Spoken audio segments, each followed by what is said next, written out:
Hi friends, welcome back to my channel. ఇదే నా ప్రపంచం. ఈరోజు ఫిష్ ఫ్రై ఈజీగా ఎలా చేయొచ్చో చూపిస్తానండి మీకు. ఇలా మనం చేపను తీసుకున్న తర్వాత చక్కగా వాష్ చేసుకోవాలండి. ఉప్పు, పసుపు, నిమ్మరసం వేసి 1-4 సార్లు అయితే శుభ్రంగా కడుక్కోవాలి. కడుక్కున్న పీస్ అయితే మాత్రం ఇలా అయితే కట్ చేయించుకోవాలి. బాగా పల్చగా కట్ చేస్తే ఫ్రై చేస్తున్నప్పుడు విరిగిపోతాయి. బాగా మందంగా కట్ చేస్తే లోపలికి ఉప్పు కారం అయితే సరిగ్గా పట్టదు, సరిగ్గా అయితే ఫ్రై అవ్వదండి. అందుకోసం ఈ సైజులో అయితే కట్ చేసుకోవాలి. నేనే కట్ చేసానండి ఈ ఫిష్ ఈరోజు. మనం బయట మార్కెట్లో అయితే కట్ చేయించుకుంటాం కదా, అదైతే మాత్రం ఈ సైజులో అయితే కట్ చేసుకోవాలి. ఓకే, ఇప్పుడు ఫిష్ ఫ్రై ఎలా చేసేలా మొదలు పెట్టేద్దాం. ఫస్ట్ చేపలన్నీ పక్కన పెట్టేసి ఒక ప్లేట్ తీసుకోవాలి. తీసుకుని దీంట్లో 1/2 టేబుల్ స్పూన్ పసుపు, 2 స్పూన్ల కారం, మంచి కలర్ ఉన్న కారం తీసుకుంటే ఫిష్ ఫ్రై చాలా బాగుంటుందండి. ఫుడ్ కలర్ అది ఏమీ యాడ్ చేయాల్సిన పని లేదు. రుచికి తగినంత సాల్ట్ వేసుకుని అలాగే 1/2 స్పూను గరం మసాలా అయితే వేసుకోవాలి.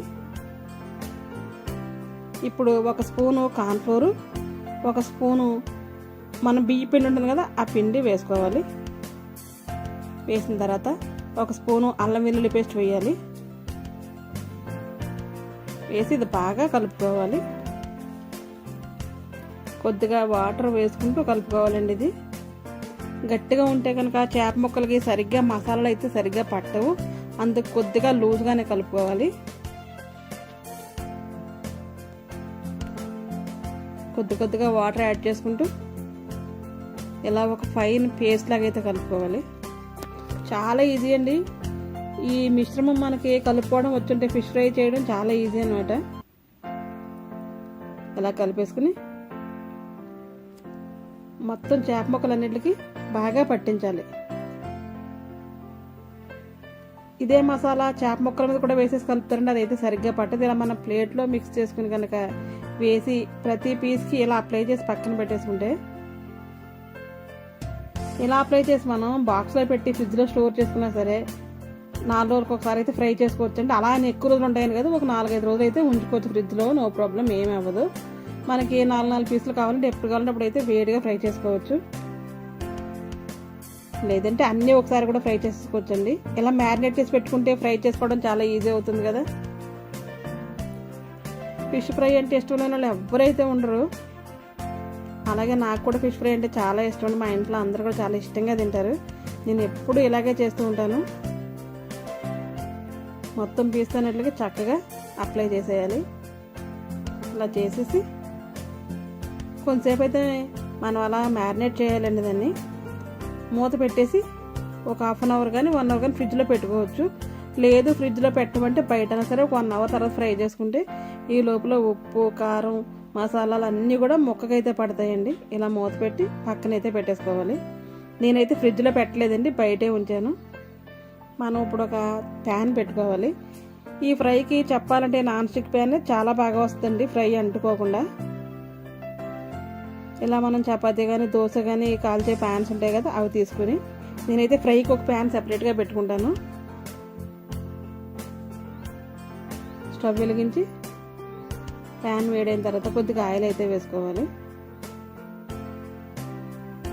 దీనికి పెద్దగా ఆయిల్ అయితే పట్టదండి. మనం డీప్ ఫ్రై అయితే చేయక్కర్లేదు, షాలో ఫ్రై చేసినా కూడా చాలా చక్కగా ఫ్రై అయిపోతాయి.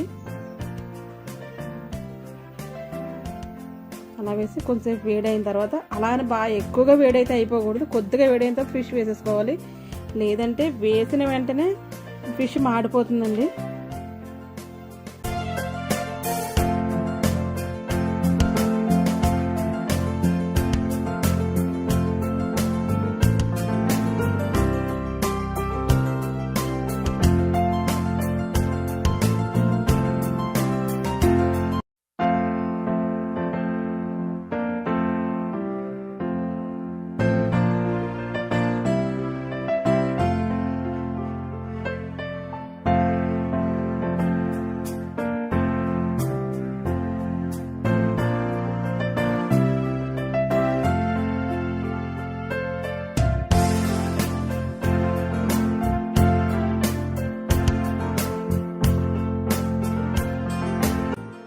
ఇలా మనం చక్కగా నూనె వేడైన తర్వాత పీసెస్ అన్నీ పెట్టేసుకోవాలండి. మొత్తం పీసెస్ అన్నీ కూడా ఇటువంటి ప్యాన్లో వేసుకుంటే ఒకేసారి అయితే ఫ్రై అయిపోతాయి. నేను దగ్గర 11 పీసెస్ అయితే వేసాను. మీడియం సైజ్ ముక్కలు కాబట్టి పెద్ద అయితే కొద్దిగా తక్కువ పట్టవచ్చు. అన్నీ ఒకసారి చక్కగా ఫ్రై చేసుకోవచ్చు. ఇలా మనం కొద్దిగా ఫ్రై అయిన తర్వాత మొత్తం ఫ్రై అయ్యే వరకు అస్సలు ఉండకూడదండి. ఫిష్ ఫ్రై చేసేటప్పుడు మీడియం ఫ్లేమ్ మీద పెట్టుకుని ఇలా అటు ఇటు తిప్పుకుంటూ ఫ్రై చేసుకోవాలి. ఇది నాన్ స్టిక్ ప్యాన్ కాబట్టి అడుగునైతే అసలు అతుక్కోవట్లేదు. అడుగున కొన్ని అతుక్కుపోతాయి కదా, అటువంటి ప్యాన్స్లో ఫ్రై అయితే సరిగ్గా రాదు. నాన్ స్టిక్ అయితే వాడకూడదు అంటున్నారు కానీ కొన్ని వాటికైతే అసలు తప్పట్లేదండి. ఇవి వాడకపోతే ఆ వంట కూడా సరిగ్గా రావట్లేదు.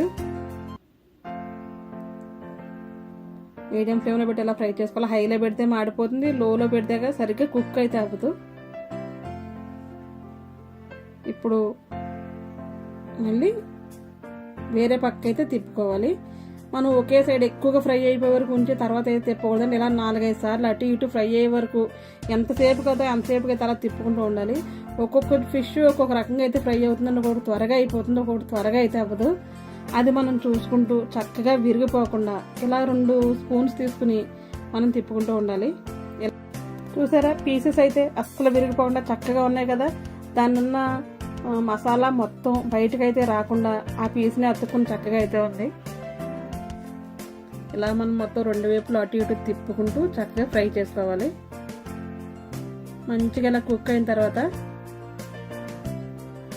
మనం ఇప్పుడు చేయవలసింది ఏంటంటే, దీంట్లో ఆయిల్ ఉంది కదా, అది కొద్దిగా సైడ్కి తీసి ఆయిల్ అయితే తీసేయాలండి. తీసేసి మనం స్టవ్ అయితే ఆపేయాలి. ఆపేసి కొంచెంసేపు ప్యాన్లోనే ఉంచేయాలి. పీసెస్ అయితే మాత్రం వెంటనే అయితే తీయకూడదు. మీకు చూపించడం కోసం నేను ప్లేట్లో పెట్టి అయితే చూపిస్తున్నాను.